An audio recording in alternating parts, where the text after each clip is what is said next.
యమునా నది పుష్కరాలు ప్రారంభమయ్యాయి. ఆ యమునా నదిలో పుష్కర స్నానం చేయడానికి మేమైతే ఈ రోజు ప్రయాగరాజ్ రావడం జరిగింది. ప్రయాగరాజ్ లోని వేణిదానం కూడా చేసుకోవడం జరిగింది. అసలు పుష్కర స్నానం చేయడం వల్ల కలిగే ఉపయోగం ఏమిటి?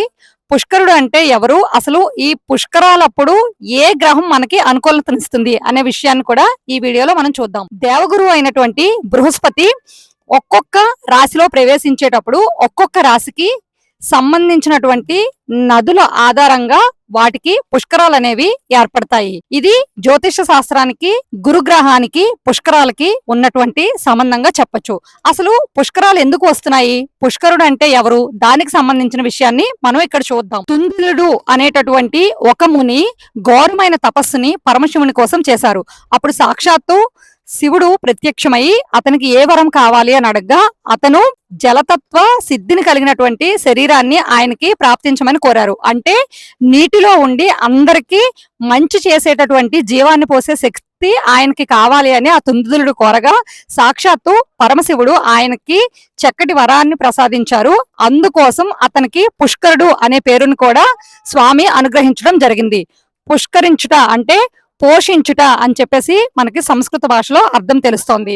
అయితే అదే సమయంలో దేవగురు అయినటువంటి బృహస్పతి కూడా పుష్కరుని వలె వరం కావాలి అని పరమశివుణ్ణి ప్రార్థించగా పుష్కరుడు దానికి అంగీకారం తెలపకుండా పరమశివుణ్ణి స్వామి మీరు నాకు ఆ వరం ఇచ్చారు కదా అని చెప్పి శివుణ్ణి అభ్యర్థించగా వెంటనే దేవగురు అయినటువంటి బృహస్పతి బ్రహ్మదేవుడికి తపస్సు చేయగా బ్రహ్మ ప్రసన్నమయ్యి బృహస్పతికి కూడా పుష్కరాలకు సంబంధించినటువంటి వరాన్ని ప్రసాదించడం జరిగింది. అంటే మనకి అర్థమయ్యే రీతిలో చూడాలి అంటే దేవగురు అయినటువంటి బృహస్పతికి బ్రహ్మదేవుడి యొక్క అనుగ్రహం వల్ల బృహస్పతి సంవత్సరానికి ఒకసారి ఏ రాశిలో అయితే ప్రవేశిస్తారో ఆ రాశికి అనుసంధానమైన నదుల్లో దేవగురు అయినటువంటి బృహస్పతి ఉండి అందరికి మంచి చేసేటటువంటి తత్వాన్ని కలిగిస్తారు కనుక బృహస్పతి ఏ రాశిలో ప్రవేశిస్తే ఆ రాశికి సంబంధించినటువంటి నదులకు పుష్కరాలు వస్తాయని మనకి పురాణ వృత్తాంతంలో తెలుస్తోంది.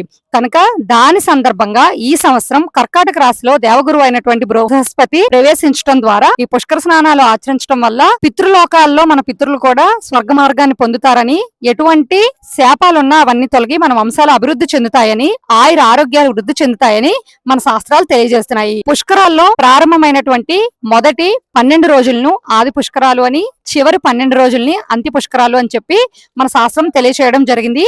ఈ పుష్కరాల సందర్భంగా అందరు దేవతలు ఈ 12 రోజుల పాటు ఈ పుష్కరాలు వచ్చినటువంటి నదిలో ఉంటారు కనుక మనం వారిని తలుచుకుంటూ స్నానం ఆచరించడం వల్ల ఉత్తమమైన గతులు మనకి ప్రాప్తిస్తాయని పురాణ వచనం.